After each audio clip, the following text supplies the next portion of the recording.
Hello students, आज हम बात करेंगे class 9th Hindi chapter number हमारा 6 चल रहा था। हरिशंकर परसाई जी का चैप्टर था प्रेमचंद के फटे जूते। अभी तक हमने इनके हरिशंकर परसाई जी के जीवन परिचय के और पाठ परिचय के बारे में जाना था कि हरिशंकर परसाई जी का जन्म 1922 मध्य प्रदेश के होशंगाबाद जिले के जमानी गांव में होता है। एमपी से इन्होंने आगे नागपुर विश्वविद्यालय से एमए करता है। 1947 से सप्तन लेखन करने लगे। आगे इन्होंने चलकर एक जबलपुर से एक वसुधा नामक पत्रिका निकाली। इससे इनका हिंदी संसार में काफ़ी नाम, इनकी सराहना होती है। आगे हमने इनकी कहानी, उपन्यास, निबंध संग्रह को देखा है, व्यंग्य संग्रह को देखा है। और आगे चलकर हमने इनकी जो लेखन में जो विशेष चीज़ें होती थी कि जिनमें ये पाखंड के ऊपर, भ्रष्टाचार, अंतर्विरोध, बेईमानी आदि विषयों पर अपने लेख लिखते थे। और उसके साथ उन्होंने जो एक आदर्श व्यंग्य की जो रचना थी उन्होंने वो की थी। इसके बाद अगर हम देखें कि इसके साथ साथ उन्होंने राजनीतिक या सामाजिक, धार्मिक पाखंड जो थे उन पर व्यंग्य करे हैं। और उन्होंने अधिकतर अपनी बोलचाल की जो भाषा है उसी का ही प्रयोग किया है। तो हम आज बात करेंगे, पाठ को प्रारंभ करते हैं कि वहाँ हम देखें परिचय के बारे में कि प्रेमचंद के फटे जूते शीर्षक निबंध में उन्होंने परसाई जी ने प्रेमचंद के व्यक्तित्व की सादगी के साथ एक रचनाकार की अंतर्भेदी सामाजिक दृष्टि का विवेचन करते हुए आज की दिखावे की प्रवृत्तियों, अवसरवादिता पर व्यंग्य किया है। यानी जो आज लोग हो चुके हैं समय के साथ दिखावा ज़्यादा करने लगे हैं। मतलब कि होने को उनके पास वो चीज़ें तो नहीं होती है, लेकिन दिखाने के लिए वो क्या करते हैं, बड़ा चाहकर उसको लोगों के सामने प्रस्तुत करते हैं। इस दिखावे के कारण लोगों की जो वास्तविकता है वह छिपी रह जाती है। कुछ लोग उनको शायद उनकी वास्तविकता से कुछ ऊपर भी मान लेते हैं। तो आज के ज़माने के हिसाब से जो गलत अनैतिक चीज़ें हो रही हैं उनका विरोध उन्होंने किया है। और प्रेमचंद जी के व्यक्तित्व के सारे लोगों को उस तरह के आदर्श बनने की एक उन्होंने प्रेरणा हमारे सामने दी है। एक अवसरवादिता का जिक्र उन्होंने किया था कि लोग कुछ अवसरवादी होते हैं, यानी अवसर के अनुरूप ही कार्य करते हैं। तो ऐसी चीज़ों पर भी व्यंग्य किया है। तो आगे हम पाठ स्टार्ट करते हैं आज प्रेमचंद के फटे जूते। ठीक है, तो आगे है इन्होंने कहानी जो शुरू किया है। प्रेमचंद का एक चित्र मेरे सामने है। पत्नी के साथ फोटो खिंचा रहे हैं। सिर पर किसी मोटे कपड़े की टोपी है, कुर्ता और धोती पहने हैं, कनपटी चिपकी है, गालों की हड्डियां उभर कर आई हुई है, पर घनी मूछें चेहरे को भरा भरा बतलाती है। यानी चित्र में हमें जो साफ दिखाई दे रहा है कि वो अपनी पत्नी के साथ प्रेमचंद जी एक फ़ोटो खिंचा रहे हैं। यानी उनकी चित्र एक सामने था कि अपनी पत्नी के साथ उन्होंने फ़ोटो खिंचवाई होगी। उसमें उन्होंने जो दिख रही है फ़ोटो में, उन्होंने बताया कि प्रेमचंद जी के कि उनके सिर पर किसी मोटे कपड़े की एक टोपी है, कुर्ता पहना हुआ है, धोती पहनी हुई है, कनपटी यानी कान जो है उनके चिपके हुए हैं, गालों पे जो है हड्डियाँ निकल आई, यानी काफ़ी दुर्बल प्रवृत्ति के हैं। लेकिन उनकी घनी और काफ़ी बड़ी हुई मूछों के कारण चेहरा को भरा भरा बतलाती है। पाँव में कैनवास के जूते हैं जिनके बंद बेतरतीब बंधे हैं। जिनके बंद यानी जो हम जूते पहनते हैं, शायद आपने स्कूलों में जो हम बच्चे जो जूते पहनते हैं उसी तरीके के हैं। तो उस तरीके देखिए इनमें जूतों को जो हम बांधते हैं, देखिए जो बांधने की एक कौशल होता है कि जूतों को एक बढ़िया तरीके से, जो लेस वाले जूते जिसको हम बोलते हैं, उनको बड़ा अत्याधुनिक तरीके से उनको गांठ बांधी जाती है। लेकिन उनके बांधने के तरीके में देखिए बेतरतीब बताया है कि अजीब तरीके से बंधे हैं। लापरवाही से उपयोग करने के पर बंद के सिरों पर लोहे की पतरी निकल जाती है। यानी जो उसमें देखा कि आपने जूतों में साइड में जो छिद्र होते हैं जिसमें से जो लेस वगैरह होती है उसको निकाली जाती है, कि वो भी क्या हो चुके हैं, उनकी जो लोहे की पतरी है वो भी निकल के आई हुई है। छेदों में बंद डालने में परेशानी होती है, यानी उसमें वो लोहे की पतरी निकल गई। इस कारण से जब उन जूतों के जो खाने होते हैं यानी छेद होते हैं उसमें जब उन लेस को डाला जाता है तो उसमें भी परेशानी होती है। तब बंद कैसे भी कस लिए जाते हैं। तो यानी उन्होंने जैसे तैसे अपने जूतों को बांध कर रखा है।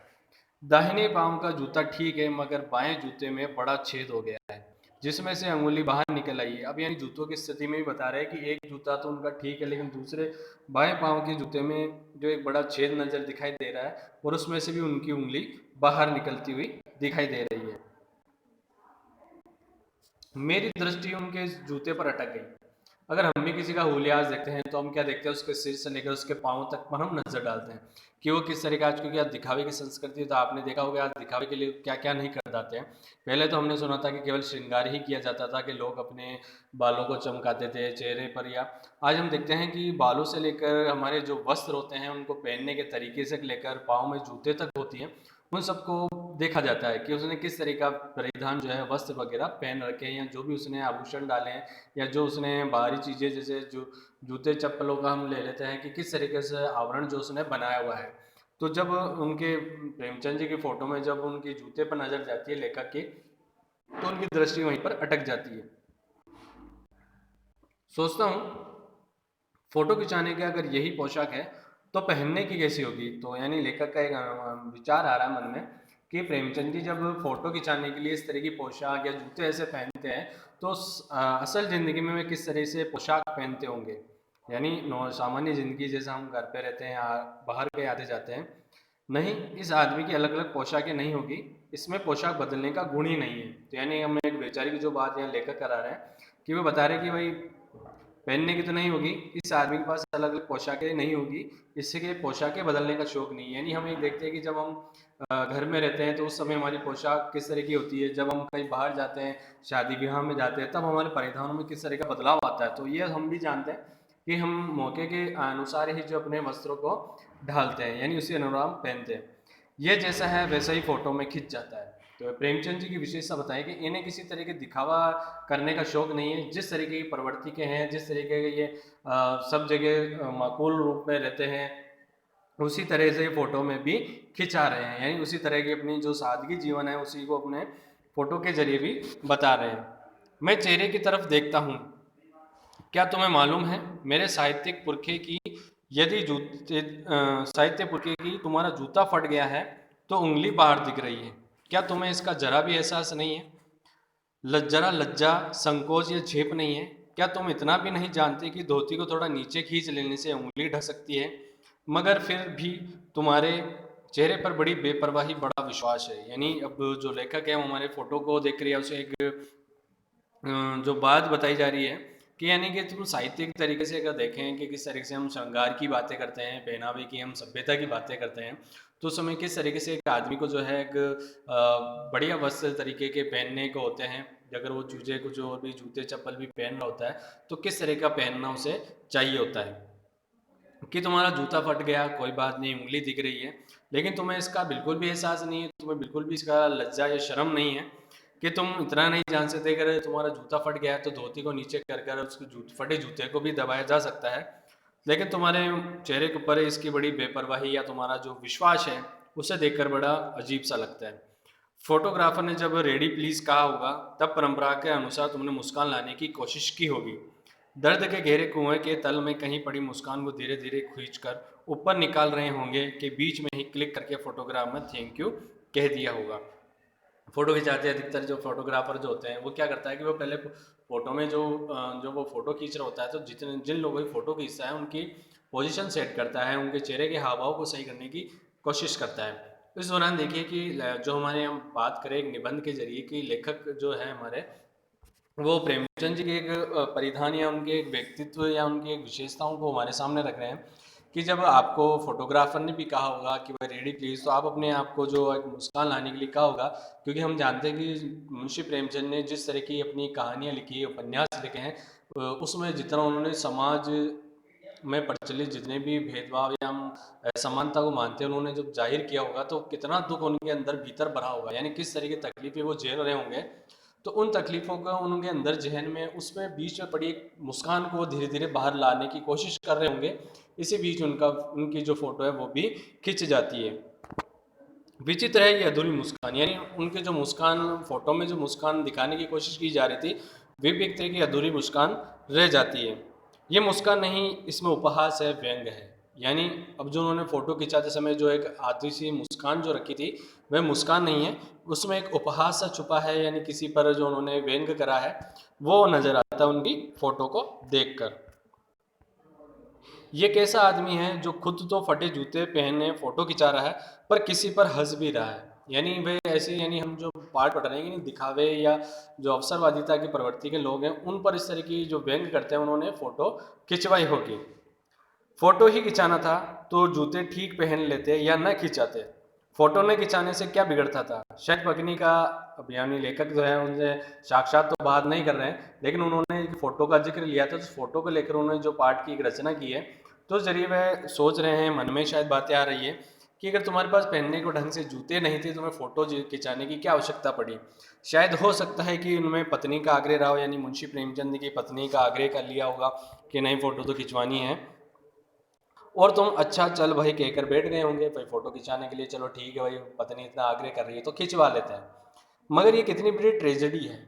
ट्रेजेडी इंग्लिश का वर्ड है हमारे, ट्रेजेडी यानी परेशानी, है कि आदमी के पास फोटो खिंचाने को भी जूता ना हो। यानी लोग फोटो खिंचाने के लिए तो क्या क्या कर लेते हैं आजकल, उधार का जो है चीज़ें मांग कर ले आते हैं। आज हम देखते हैं एडिटिंग का इतना बड़ा जमाना हो चुका है कि आज पहनने के भले आदमी के पास सूट बूट ना हो, वह अगर जितने भी सिंपल कपड़ों में खिंचवाता हो तो एडिटिंग के जरिए सूट बूट सब पहनाया जा सकता है। आपको विदेशों के चित्र भी पीछे बैकग्राउंड में लगा दिए जाते हैं। तो यानी लेखक का आग्रह यहाँ चल रहा है कि तुम्हारे पास फोटो खिंचाने के लिए भी जूते नहीं हैं।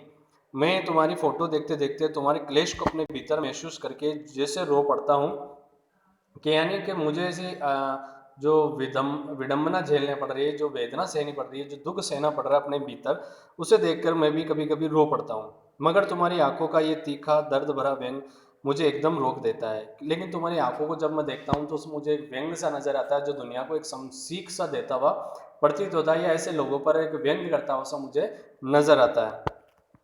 तुम फोटो का महत्व नहीं समझते होते तो किसी से फोटो खिंचाने के लिए जूते मांग लेते। आज हम देखते हैं फोटो जो होती है आजकल जैसे शादी विवाह के लिए भी भेजी जाती है, अमूमन यही भेजा जाती है, यही आज हमारा जरिया है। तो आपने देखा होगा जब ऐसे फोटो प्रपोजल फोटो जो भेजी जाती है तो उसमें किस तरह की फोटो लगाई जाती है, बिल्कुल सटीक एकदम, कि जिस तरह का आदमी जैसा नहीं है वैसा भी उसको दिखाने का, यानी बेहतर बेहतर से बेहतर दिखाने का प्रयास किया जाता है। तो तुम, यानी जो लेखक है वह मुंशी प्रेमचंद से कह रहे हैं कि तुम्हें शायद फोटो खिंचाने का महत्व नहीं जानते हैं। समझते होते तो किसी से फोटो खिंचाने के लिए भी जूते मांग लेते। लोग तो मांगे कि कोट से वर दिखाई कर देते हैं, यानी कि कई लोग शादी ब्याहों में भी दूसरे के मांग कर चीज़ें पहन लेते हैं। इसके अलावा जो दूल्हा होता है वह भी किसी से मांगता कर अपना काम निकाल लेता है, और मांगे की मोटर से बारात निकालते हैं और दूसरे की लाई हुई गाड़ियों से भी बारात निकालते हैं, भले खुद के पास गाड़ी ना हो। तो अनुभव तो ये देखा ही है, जैसे लोग किराए पर लाते हैं या अपने मिलने वालों की गाड़ियाँ बुक कर लेते हैं और शादी में उस तरह से उसको ले जाते हैं। तो यानी तुम्हें उस तरीके का नहीं, फोटो खिंचाने के लिए बीवी तक मांग ली जाती है, तुम तो जूते मांगते नहीं बनते हैं। एक जो है कि यानी ऐसे समाज में ऐसे लोग जो कई बार ऐसे जगहों पर काम करते हैं, हमारे समाज में तो नहीं है लेकिन कहीं पे हो सकता है शायद इस तरह के लोग करते हैं कि फ़ोटो खिंचाने के लिए भी किसी ना किसी की वाइफ, उसकी बीवी होती है उसकी पत्नी को लिए लेते हैं कि भाई मैं फ़ोटो बनाने में जॉइंट में एक फ़ोटो चाहिए होती है। तुमसे जूते मांगते ही नहीं बने, यानी तुमसे किसे मांगना है, क्योंकि हम यहाँ उनकी एक विशेषताओं को देख रहे हैं कि उन्होंने कभी भी किसी चीज़ के दिखावा, किसी चीज़ के लिए कभी भी किसी बाहरी व्यक्ति से मांगने करने की कोशिश भी उन्होंने नहीं की थी। तुम फोटो का महत्व नहीं जानते हो। लोग तो इत्र चुपड़कर फोटो खिंचाते हैं जिसमें फोटो में खुशबू आ जाए, यानी लोग तो फोटो खिंचाने जाते हैं तो भी इत्र लगा के जाते हैं। फोटो में भी कभी इत्र की खुशबू आती है क्या? नहीं आती है, लेकिन फिर भी लोग लगा के जाते हैं। गंदे से गंदे आदमी की फोटो भी खुशबू देती है, यानी लोगों को ऐसे दिखाना है, दिखावे एक की प्रवृत्ति की बात हो रही है। नहीं, लोग तो दिखावा इस तरीके करते हैं जैसे उनके सेंट लगाने से, उनका ऐसा करने से वो और बेहतर दिखेंगे, उनकी गंदी से गंदी फोटो में भी खुशबू आने लग जाती है। तो इस तरीके से जो है मुंशी प्रेमचंद ने एक जो ऐसे लोगों के हैं स्वभाव के बारे में एक व्यंग करते हुए उनकी फोटो को खिंचवाया है, जिसे हरिशंकर परसाई जो हमारे सामने प्रस्तुत करते हैं। तो बच्चों आज के लिए केवल हम इतना ही पढ़ेंगे, अगले वीडियो में आगे हम पाठ को पढ़ेंगे। धन्यवाद।